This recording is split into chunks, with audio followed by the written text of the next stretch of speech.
মানবতা বিরোধী অপরাধের দায়ে ডক্টর ইউনূস সরকারের বিরুদ্ধে আন্তর্জাতিক অপরাধ আদালত, আমাদের আন্তর্জাতিক অপরাধ ট্রাইব্যুনাল নয়, আইসিসি ইন্টারন্যাশনাল ক্রিমিনাল কোর্টে মামলার জন্য অভিযোগ দায়েরের প্রস্তুতি নিচ্ছে আন্তর্জাতিক আইন সংস্থা ডাউটি স্ট্রিট চেম্বার। সুনির্দিষ্ট 4টি অভিযোগের ক্ষেত্রে তারা অভিযোগ দায়েরের প্রস্তুতি নিচ্ছে এবং সেই অভিযোগগুলো সম্পর্কে জানানোর আগে আমি একটু ডাউটি স্ট্রিট চেম্বার সম্পর্কে খানিকটা বলতে চাই। অনেকেই এই প্রতিষ্ঠান সম্পর্কে জানেন, যারা জানেন না তাদের উদ্দেশ্যে বলছি যে ডাউটি স্ট্রিট চেম্বার হচ্ছে ব্রিটেন ভিত্তিক একটি আন্তর্জাতিক আইনি সংস্থা যারা ফৌজদারি বিচার, পাবলিক আইন, অভিবাসন, কর্মসংস্থান, মানবাধিকার এবং নাগরিক স্বাধীনতা নিয়ে কাজ করে। এবং এটিও উল্লেখ করতে হবে যে শুধুমাত্র মোটা অঙ্কের কোনো টাকা পেলেই বা অর্থ পেলেই তারা যেন নিশ্চয়ই কোনো মামলা নিয়ে কাজ করে না। অর্থের চেয়ে তাদের কাছে সবচেয়ে মুখ্য বিষয় হচ্ছে তাদের রেপুটেশন। এবং এটিও ধরে নেওয়ার যথেষ্ট যৌক্তিকতা রয়েছে, তারা যে ডক্টর ইউনূস সরকারের বিরুদ্ধে মানবতা বিরোধী অপরাধের দায়ে অভিযোগ দায়েরের প্রস্তুতি নিচ্ছে, সেই অভিযোগের ক্ষেত্রে যথেষ্ট পরিমাণ এভিডেন্স তাদের হাতে রয়েছে বিধায় তারা এই উদ্যোগ নিয়েছে এবং এই বিষয়টি তারা তাদের ওয়েবসাইটেও তুলে ধরেছে। ডাউটি স্ট্রিট চেম্বারের সম্পর্কে বলতে গেলে আরও একটু বলতে হয়, একটু কম্পারিজন জায়গা থেকে বলতে হয় যে আরও যে 2-3টি আন্তর্জাতিক আইনি সংস্থা রয়েছে তার একটি হচ্ছে অ্যালেন অ্যান্ড ওভারি, আরেকটি হচ্ছে ক্লিফোর্ড চান্স, সবই ব্রিটেন ভিত্তিক। এদের সাথে কম্পেয়ার করতে হবে ডাউটি স্ট্রিট চেম্বারকে। এবং আরও একটু স্পষ্ট করা যাবে যে এর মেম্বার কারা। ডাউটি স্ট্রিট চেম্বারের মেম্বার হিসেবে যাদের নাম রয়েছে আপনারা যে কেউ ওয়েবসাইটে গিয়ে দেখতে পারেন।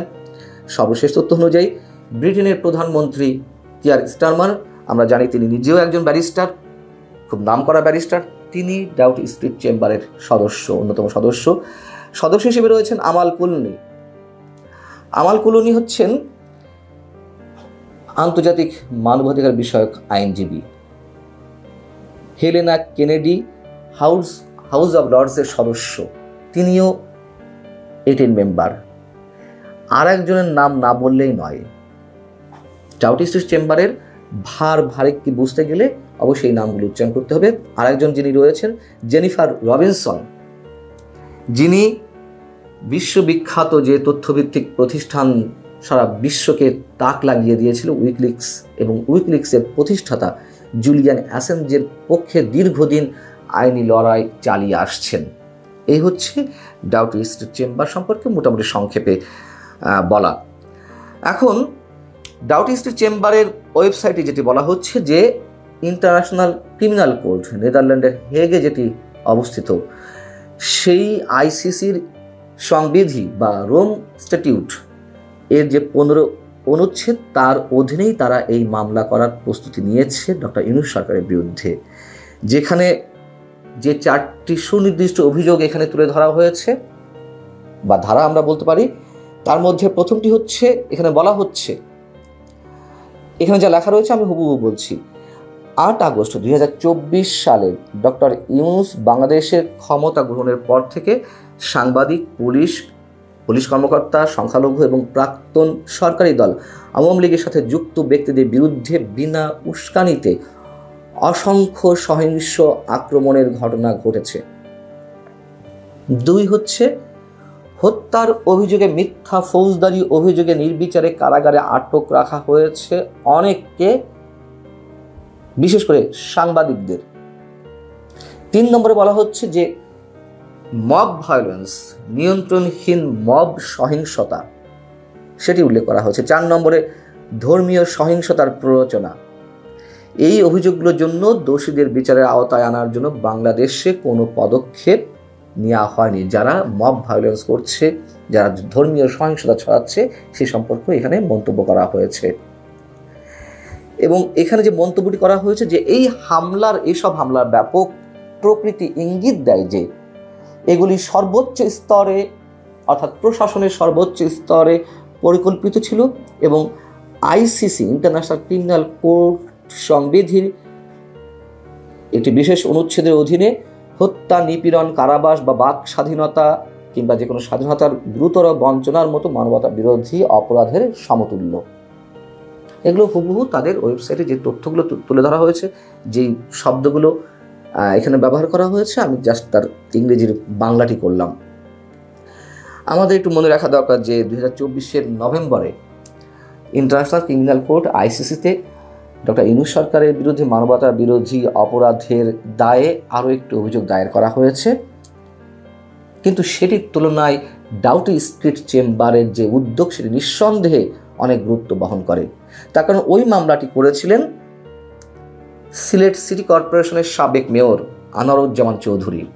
কিন্তু এই মামলার সাথে ডাউটি স্ট্রিট চেম্বার যে মামলা করতে যাচ্ছে বা অভিযোগ দায়ের করতে যাচ্ছে, সেটির মধ্যে আকাশ আর পাতাল পার্থক্য। এটি ব্যক্তি পর্যায় থেকে করা হয়েছিল, আর এটি একটি আন্তর্জাতিক আইনি সংস্থার পক্ষ থেকে করা হচ্ছে।